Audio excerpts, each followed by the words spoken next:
Marriage is a beautiful lie you tell yourself every morning while brushing your teeth.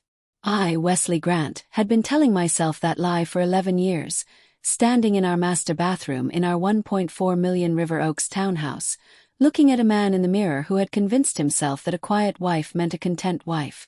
That distance meant maturity. That a woman who stopped asking how your day went had simply evolved past small talk. God, I was stupid. Welcome back to Revenge. With Kiren, grab your snacks, get comfortable, and remember, the people in these stories had every chance to behave themselves. They just chose wrong. Drop a comment and be sure to subscribe. You're going to love it here. But today started like every other day. Coffee, traffic on Westheimer Road, a client call that could have been an email. I worked in commercial real estate. The kind of job that sounds impressive at dinner parties, but mostly means you spend your life on the phone arguing about square footage with men who own more shoes than sense. My office was downtown 12 floors up with a window that looked out over a city that never stopped moving. Houston doesn't pause, it just swallows you and keeps going. I didn't plan to visit Mariah's office that morning.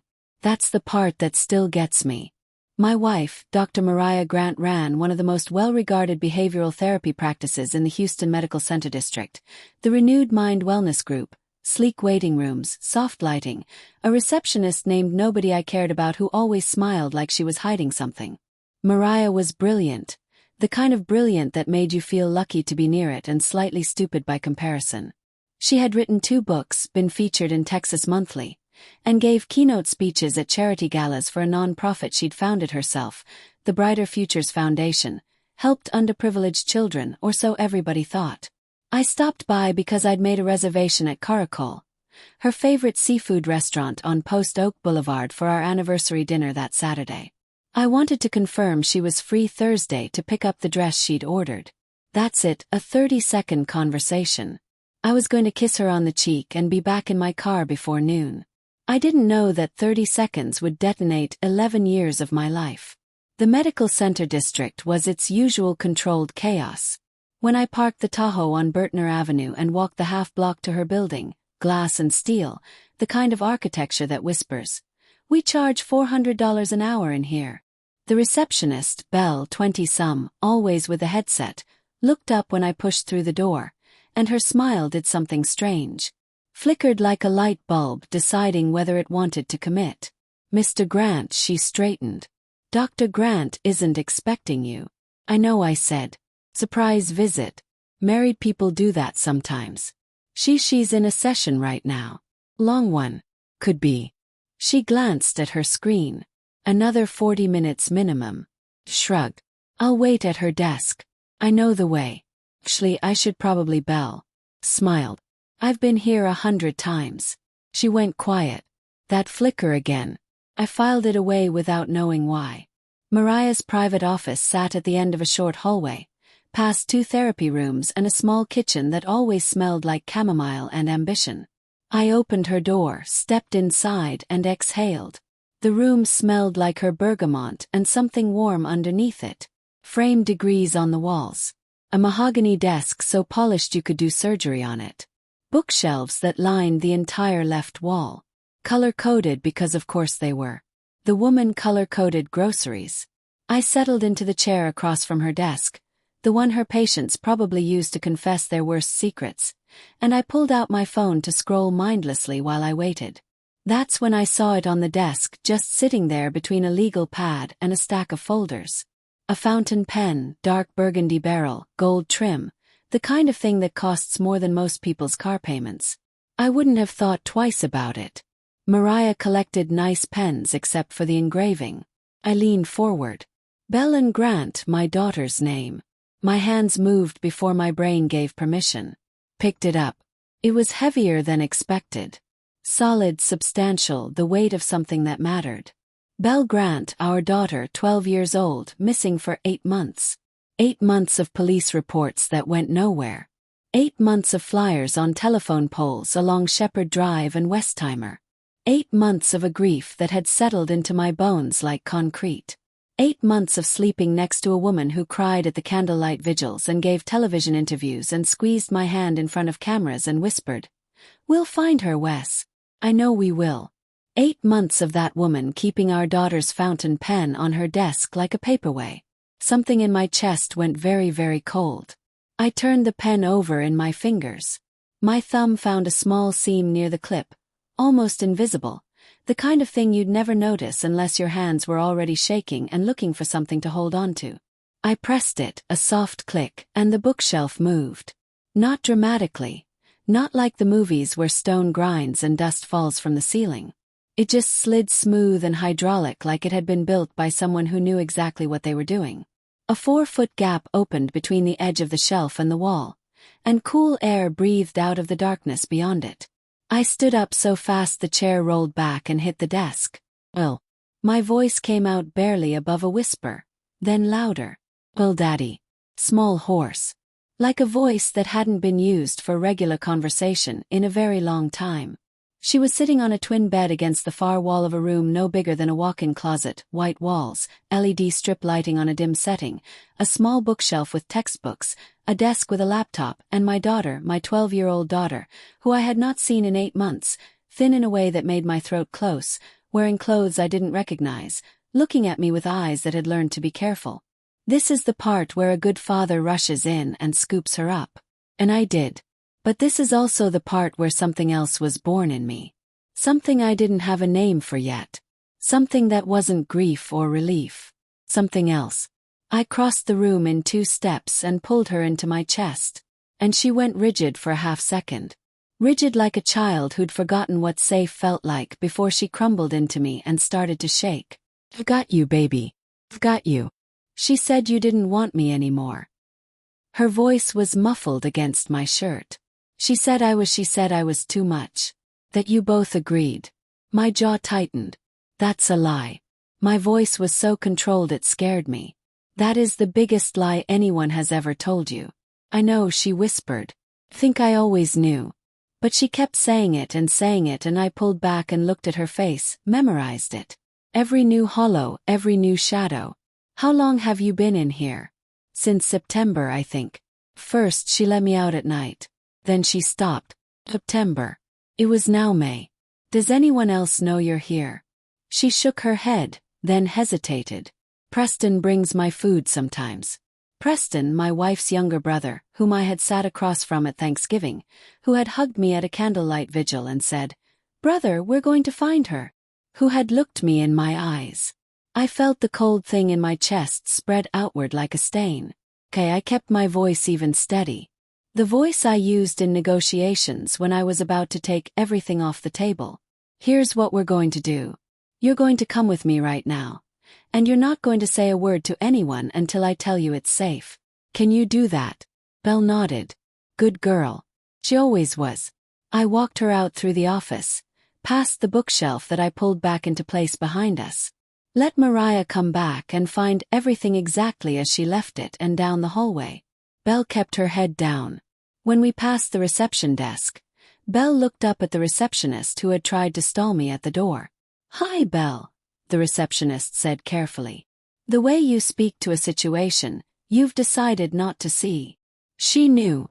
I looked at her long enough to make sure she understood that I understood. Her face went the color of copy paper. Have a good afternoon, I said pleasantly. I put my daughter in the passenger seat of my Tahoe on Bertner Avenue at 12:19 p.m. on a Tuesday in May. And I drove north on Main Street toward our townhouse in River Oaks without calling the police, without calling anyone. I needed to think. I didn't know yet that Belle wasn't the only child. I didn't know yet about the girl being flown in from overseas. I didn't know yet exactly how wide my wife's operation ran or how many people she had convinced to look the other way. But I was about to find out.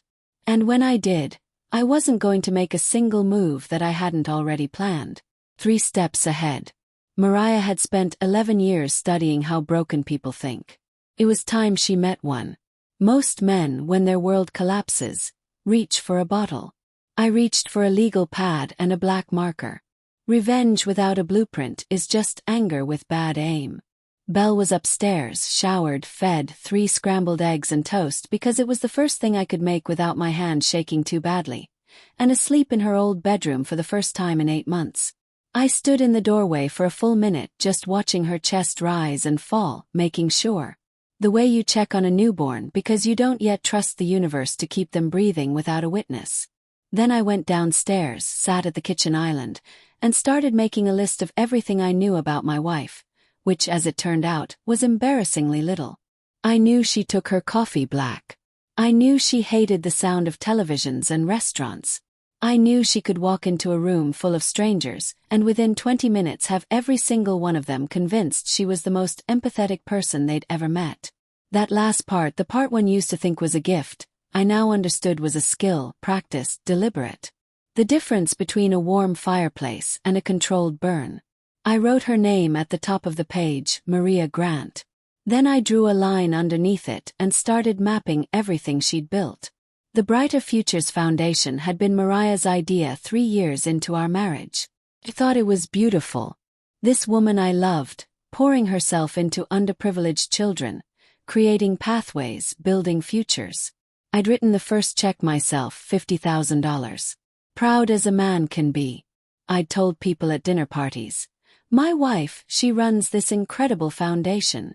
I'd warned her accomplishments like a batoonier and never once thought to ask who was actually managing the money. $50,000. I put that on the list too. Under a column I labeled what I funded. My phone buzzed. Mariah running behind. Session went long. Won't be home until 7 o'clock. Don't wait on dinner. Love you. I stared at the message for a long time.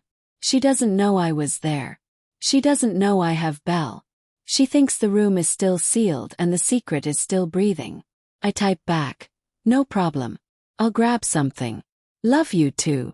And I meant that last part the way you mean a door slamming with finality and a sound that echoes. I spent the next 4 hours on my laptop. What I found in those 4 hours would have broken a lesser man or a smarter one. I'm still not sure which category I fall into. The kind that gets destroyed by the truth or the kind that gets focused by it. The Brighter Futures Foundation was registered as a 501(c)(3) nonprofit in the state of Texas. Clean paperwork, beautiful website with stock photos of smiling children, and a donation portal that had processed. I found this in a cash tax document from a nonprofit watchdog site. Just over $2.3 million in the past 4 years. The board of directors listed 3 names. Mariah, an attorney I'd met once at a gala named No One Who Mattered, and Preston Adair. Preston, my wife's brother, whose last name I had never once thought to Google. I Googled it now. Preston Adair had a consulting firm registered in Delaware. The firm had no website, no employees listed, and a registered address that when I mapped it was a UPS store on the outskirts of Wilmington. He was also listed as a co-signatory on a bank account attached to a subsidiary of the foundation, a program called Pathways International. International. I leaned back in my chair. How many children, Mariah? I didn't have that answer yet. But I knew one thing. The room behind that bookshelf wasn't built for a long-term prison. It was too clean, too organized. Textbooks, a laptop, which I had brought home and now sat on the kitchen island next to my legal pad. The laptop was password protected, but I knew Mariah's patterns. She used variations of the same base password for everything. I'd watched her log into her personal email enough times to have it memorized without meaning to. I tried the first variation. Nothing. Second, nothing. Third, I added Belle's birth year to the end. The laptop opened. Course it did. She kept our daughter's name on a pen like a trophy and used her birthday as a password. The arrogance of a woman who never expected to be caught. The files on that laptop rewrote everything I thought I knew. Mariah had a folder labeled, I kid you not, Futures, that contained intake documents, children. 8 of them over 4 years from 3 different countries, Philippines, Guatemala, Ukraine. Each file had a photograph, a name, an age, a psychological assessment written in Mariah's precise clinical language, and a column she called Integration Timeline. Integration, like these were software updates, like these were patches for lives she decided needed replacing. My stomach turned, then steadied. Steady, Wes. Each child had been brought into the country through what appeared to be legitimate humanitarian visa channels, the kind that required a licensed clinician to sign off on psychological necessity. Mariah was a licensed clinician. She had signed every single document herself. The children were placed with host families, a term she used in the files, families who believed they were participating in a cultural exchange program run by the foundation. But the last file stopped me cold. It was newer than the others. Created 4 months ago. The photograph showed a girl who looked in bone structure and coloring startlingly similar to my daughter, 12 years old, from Manila. Her name on the intake form was Lena Reyes. Beneath the photograph in Mariah's handwriting, because she'd printed this one and scanned it, the only one she'd done that way, which told me it was special, were 4 words. Candidate for primary placement. Primary placement. I sat with that for a long time. My wife had not just hidden our daughter. She had been auditioning a replacement. A child who looked enough like Belle to eventually be presented to the world, to our friends, to our family, to the Houston social circles that Mariah curated like a museum exhibit as a rescued child she had brought home. Given a new name, a new story, while our actual daughter was quietly erased, renamed, redistributed into the system as someone else's charity case. She was going to replace our child, and I had been sitting at dinner parties bragging about her foundation. I closed the laptop very carefully, stood up, walked to the kitchen sink, turned on the cold water and put both hands under it and just breathed. Don't move too fast. Don't call the police yet. If you call the police right now, Preston runs. The host families scatter. The kids disappear back into the system and nobody answers for any of it. Mariah hires the best attorney in Texas and walks in 3 years on procedural grounds. No, this has to be surgical. I dried my hands, went back to the island, opened the legal pad to a clean page, and wrote 2 words at the top. Grant Holloway, my oldest friend, 12 years at the FBI's Houston field office, currently running financial crimes investigations out of the downtown federal building on Rusk Street. The man who had stood next to me at my wedding, who had slow danced with Mariah's college roommate and called me the next morning mortified because he'd stepped on her feet twice, who had sat with me in this very kitchen 3 months after Belle disappeared and told me quietly, professionally with the weight of a man who knew too much about how these cases ended, that the statistics after 90 days were not in our favor. He didn't know his statistics were being managed. I wasn't going to call Grant yet. I needed more. I needed everything documented and airtight before I handed it to anyone with a badge.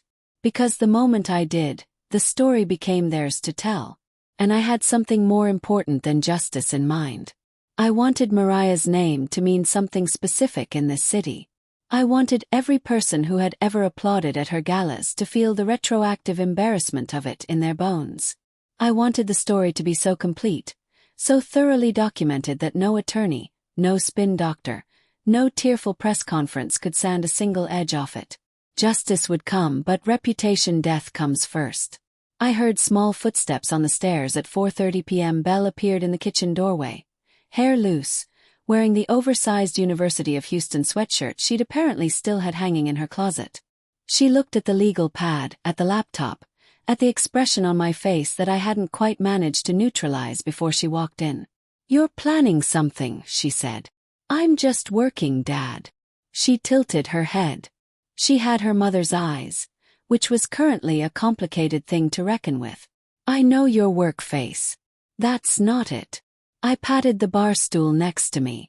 She climbed up, tucked her feet under herself the way she always had since she was 4 years old, and looked at the legal pad without touching it.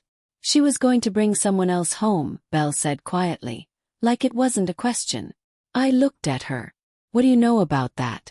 I heard her on the phone through the wall. I paused. She was talking to Uncle Preston. She said the transition needed to happen before the fall gala, that it had to be clean. Belle's voice didn't crack, which was somehow worse than if it had. She said my name and then she said former. Former. My own daughter referred to as a past tense. "How long have you known?" "Yes. Maybe 2 months. I shrugged. "I'm all tired. I stopped crying about it after the first week. It didn't seem useful. 12 years old. I had raised apparently a person significantly tougher than me. "She's not going to get away with it," I said. "No." Brielle looked at me steadily. "But Dad, don't just arrest her." I raised an eyebrow. "Make it mean something," she said. I looked at my daughter, thin, careful-eyed, 8 months hardened, and I felt something shift in my chest. Not the cold surgical thing, something older. Pride. That I said, picking up the black marker, is exactly the plan. At 6:58 p.m., 2 minutes before Mariah's key hit the front door lock, I was sitting on the couch with a glass of water and the television on, looking for all the world like a man who'd had a perfectly ordinary Tuesday. Belle was back upstairs, asleep or pretending. We'd agreed she was a ghost until I said otherwise. I heard the door open, heels on hardwood, the specific sound of my wife moving through a house she believed was still hers. "Hey," I smiled. "How was the long session?" "Exhausting." She rolled her neck, walked to the kitchen, opened the fridge. Completely normal, completely comfortable. A woman with no idea her empire had a crack in the foundation. "Did you eat?" "I had something good." She pulled out a sparkling water, leaned against the counter, looked at me with those eyes that had once made me feel like the most seen man in the world. "You okay? You look a little." Sipped her water, glanced toward the hallway just briefly. Just a flicker in the direction of the guest room where the hidden door was not, because that door was 20 minutes away on Burner Avenue, and whatever she was checking on it wasn't here. She had no idea. I watched her walk upstairs to change, and I thought about 8 children in 3 countries and a girl named Lena Reyes with a photograph in a scanned file and a column called Integration Timeline. And I thought about a pen engraved with my daughter's name sitting on a desk like a souvenir. And I smiled. "Not yet, Mariah, but I promise you soon. Some men forgive. Some men forget. I'm not some men." 30 days. That's how long I spent being the perfect husband. Kissing Mariah's cheek every morning, asking about her sessions. Sitting across from her at dinner in our River Oaks dining room, cutting my steak, nodding at her words, while underneath the table, my left hand rested on a phone loaded with enough documented evidence to dismantle everything she'd spent a decade constructing. 30 days of the best acting of my life. Belle stayed at my brother-in-law's place in Katy, someone Mariah had no connection to, under strict instructions to exist nowhere near social media. I told Mariah that I needed space to process the grief of the anniversary of Belle's disappearance. She held my hand. She cried real tears. "We're going to be okay, Wes," she whispered one night. "Yeah," I said, squeezing back. "We really are." Grant Holloway met me at 7 a.m. on a Wednesday at Common Bond Cafe on Westheimer. Neutral territory, corner table. The kind of place where 2 men having coffee don't register as anything significant. I slid a flash drive across the table before he'd even opened his menu. He looked at it, then at me. "Wesley, before you say anything," I said, "just look at it." He plugged it into his personal laptop right there. I watched his face change.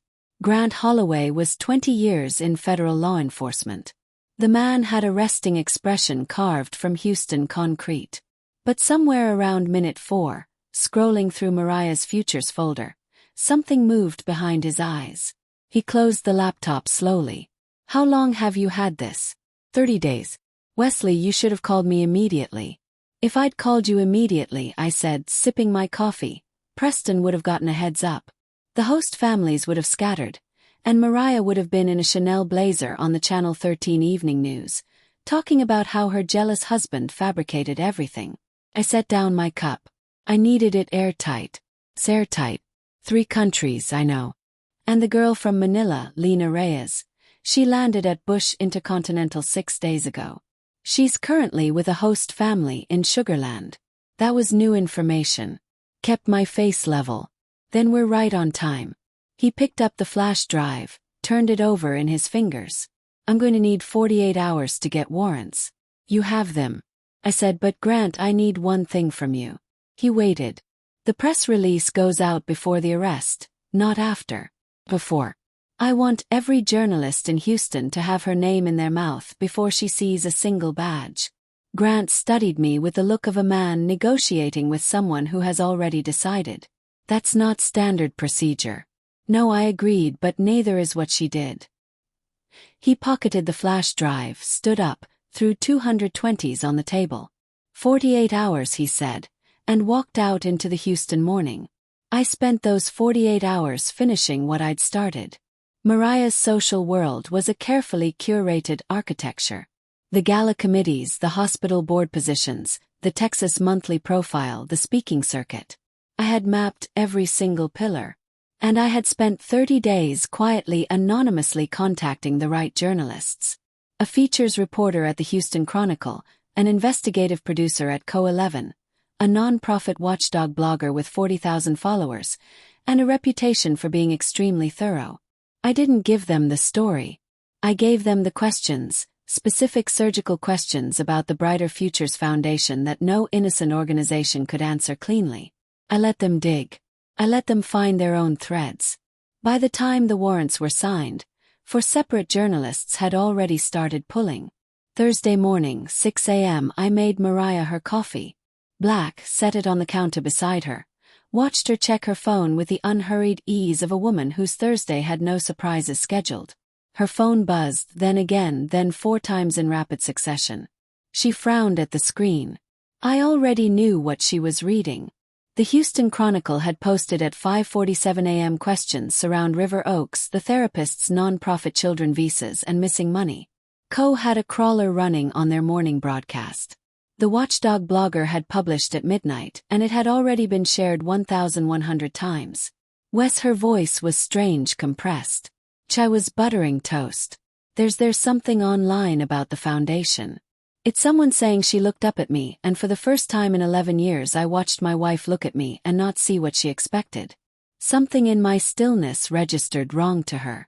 Wesley. I put down the butter knife. Preston's been arrested. I said quietly about 4 minutes ago. Grant Holloway sends his regards. The coffee cup slipped in her hand. He caught it. The doorbell rang. 3 federal agents and 2 Houston PD officers. I had unlocked the front door before I came downstairs. I did not watch them handcuff her. I walked to the back porch and stood in the thin Houston morning light and listened to the sounds of her world ending. The voices, the radio chatter, the specific silence of a woman who was too smart to say anything without an attorney. Lena Reyes was recovered from the Sugarland host family that same morning. All 8 children were located within 72 hours. Every single one. The story was everywhere within 6 hours. By evening, the Brighter Futures Foundation was the most searched term in Houston. By the following Monday, it had gone national. Every gala photograph Mariah had ever taken was being republished with a different caption than the one she'd intended. She had wanted her name on buildings. She got it on federal indictments instead. I visited her once, 3 weeks after the arrest at the Harris County Detention Center on Baker Street. She was already thinner, already smaller. The particular deflation of a person whose power was entirely borrowed from other people's belief in them. She sat across the glass and looked at me with eyes that had cycled through every emotion and landed finally on something cold and calculating. Even now, even here, you planned all of it, she said. Not a question. Every step. How long? Since the Tuesday I found that pen on your desk. I reached into my jacket pocket and set something against the glass. Her fountain pen. The dark burgundy one. The one engraved Bell and Grant. Except it wasn't engraved with Bell's name anymore. I had it re-engraved. Wesley Grant. She stared at it. That belongs to me. I said I paid for it. I paid for everything, actually. I stood up, straightened my jacket. 11 years, Mariah. The house, the practice, the foundation's first $50,000. I picked the pen back up, slid it into my pocket. Consider this a repossession. I walked to the door. Wesley. Her voice followed me. Controlled, precise, a scalpel. Even now, you won't be able to move on from this. You know that you'll spend the rest of your Bell says hi. I said, and I let the door close behind me. She got 41 years. Preston got 22. All 8 children were reunited with their families or placed in verified protective care. Lena Reyes went home to Manila 4 months later. I know because I paid for the flight. The Houston Chronicle ran a follow-up piece 6 months after the arrest. They called me a hero. I'm not a hero. I'm just a father who found a pen. If you like this story, join our community by hitting that like button and subscribing for more real, raw, and family-centered stories.